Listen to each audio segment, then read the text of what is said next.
जो हमारे राष्ट्र के जो स्वतंत्रता सेनानी हुए हैं उनमें से एक बहुत लोकप्रिय सेनानी हुए हैं लोकमान्य बाल गंगाधर तिलक। तो उन्होंने कहा था स्वराज्य मेरा जन्मसिद्ध अधिकार है और मैं उसे लेकर रहूंगा। स्यामि प्रतिगृहताम ग्रहणा परमेश्वरताम मम प्रतिष्ठत। मंगलम भगवान विष्णु मंगलम गरुड़ध्वज रक्षास्थल कौस्तुभम नासाग्रे। हम गरीबों की ठहरी मुस्कान लिए, ठहरी ठहरी मुस्कान लिए, भीतर से मन नादान लिए, बातों से टूटे टूटे थे पर पूरा स्वाभिमान लिए। वे आंखों से, क्या बात है, वे आंखों से नहीं बदन से रोते हैं। एक बार जोर से बोलेंगे भारत माता की, भारत माता की, भारत माता।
कार्यक्रम रहा है, इसको आपने किस तरह से देखा है, क्या कहना है? देखिए, मानवाधिकार दिवस पूरे विश्व में 10 दिसंबर को मनाया जाता है और इसका एक ऐतिहासिक कारण है कि 1948 में संयुक्त राष्ट्र संघ ने मानवाधिकारों की सार्वभौमिक घोषणा को स्वीकार किया था और उसके बाद प्रतिवर्ष इसको मना करके पूरे विश्व में मानवाधिकारों के प्रति सभी लोग सम्मान का भाव रखें और एक दूसरे के अधिकारों का सम्मान करके सबकी प्रगति में भागीदारी बने। इसके लिए अवेयरनेस प्रोग्राम होते रहते हैं। तो जिन संगठन ने ये प्रोग्राम किया है उन्होंने उसी कड़ी में इसको किया है, तो मैं सबको शुभकामनाएं देती हूँ और सभी लोग एक दूसरे के अधिकारों का सम्मान करें ताकि हम सब लोग मिलजुल करके आगे बढ़ने में, अपने व्यक्तित्व के विकास में महत्वपूर्ण योगदान कर सकें, सभी के देश के निर्माण में योगदान कर सकें। उसी दिशा में मैं इस कार्यक्रम को लेता हूँ। Thank you. बहुत ही अच्छा प्रोग्राम था। ह्यूमन राइट्स, ह्यूमन की राइट्स, ह्यूमन शायद अपनी राइट्स खुद ही भूल गया है और राम जी ने ये प्रयास किया है लोगों को वापस से अपनी राइट्स याद दिलाने की। क्योंकि मैं ध्यान पे काम करती हूँ, मानस चिकित्सा पे काम करती हूँ, तो मुझे लगता है ह्यूमन राइट तो सबसे पहले ये है कि खुद ही को राइट रखो। अगर हर ह्यूमन अपने आप को राइट रखेगी तो दुनिया अपने आप ही राइट टाइम हो जाएगी।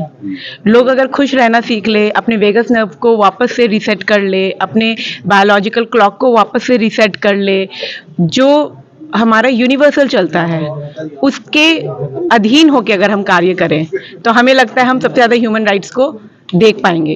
क्योंकि ह्यूमन तभी राइट रहेगी जब इन्वायरमेंट राइट रहेगी, जब समाज राइट रहेगा। और इसके लिए बहुत ज़रूरत है हमारी सनातन धर्म की पद्धतियाँ जो हमें हमेशा से इन्वायरमेंट के प्रति और लोगों के प्रति संवेदनशील बनाती है, सेंसिटिव बनाती है। और आज जबकि मेंटल हेल्थ की इतनी बड़ी प्रॉब्लम्स चल रही है, मुझे लगता है ये हमें वापस से याद दिलाती है कि हमें ज़रूरत है अपने ऊपर काम करने की।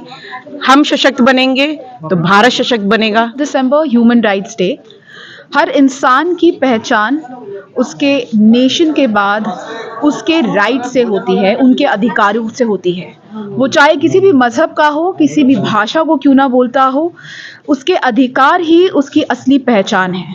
And these rights are just not your privilege, ये हमारा हक है, हमारा अधिकार है।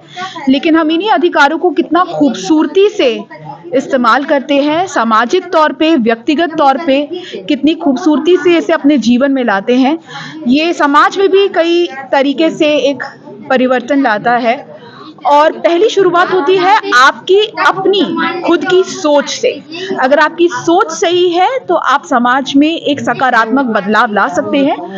And the organisation is there, the national human right security organisation के तहत आज हम सब यहाँ आए हैं और एक बखूबी, एक पहल ही नहीं बल्कि एक जिम्मेदारी भरा एक कदम है जो हमें याद दिला रहा है कि हमें अपने अधिकारों के प्रति सजग भी रहना है, सतर्क भी रहना है और जिम्मेदारी से आगे बढ़ना है। शुक्रिया। आज का कार्यक्रम हुआ मेरे इससे तो खैर बहुत अच्छा हुआ और मैं राष्ट्रीय इज्जत प्रशासन के पद पर कार्यरत हूँ इस संस्था में।